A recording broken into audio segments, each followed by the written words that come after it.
Ikoniškas vienas namuose namas Čikagui. Kaip čia viskas atrodo, tuo jums parodysiu. Nors ir atvažiuojam čia kiekvienais metais, tai pirmi metai, kai kaimynai pagaliau nusisamdė apsaugą ir uždarė gatvę. Mums dėl to teko šiek tiek paeiti, bet kelias neprailgo, nes pasivaikščiojom po labai mielą Vinetka miestelio centrą, kuriame Kevinas apsipirkinėjo, kai buvo paliktas vienas namuose. Pakeliui dar praėjom net į 2 bažnyčias, kurias dažnai žmonės sumaišo su ta, kurioje Kevinas filmavosi net keliose epizoduose, tačiau nei viena iš jų nėra tikra filmavimo lokacija, nes tikroji bažnyčia yra net 10 minučių nuo Kevino namo. Na ir tada priėjome prie populiariausios gatvės šventiniu laikotarpiu, sumaišyti ją sunku, nes čia renkasi šimtai žmonių.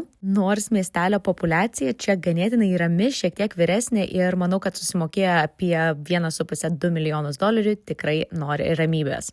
Tačiau ramybės jiems neduoda štai šis ikoniškas vienas namuose namas.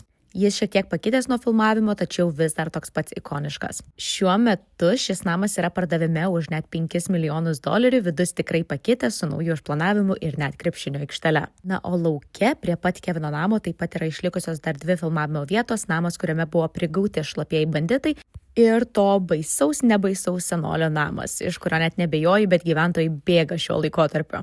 O ar jūs norėtumėte gyventi tokiam populiariam name kalėdiniu laikotarpiu?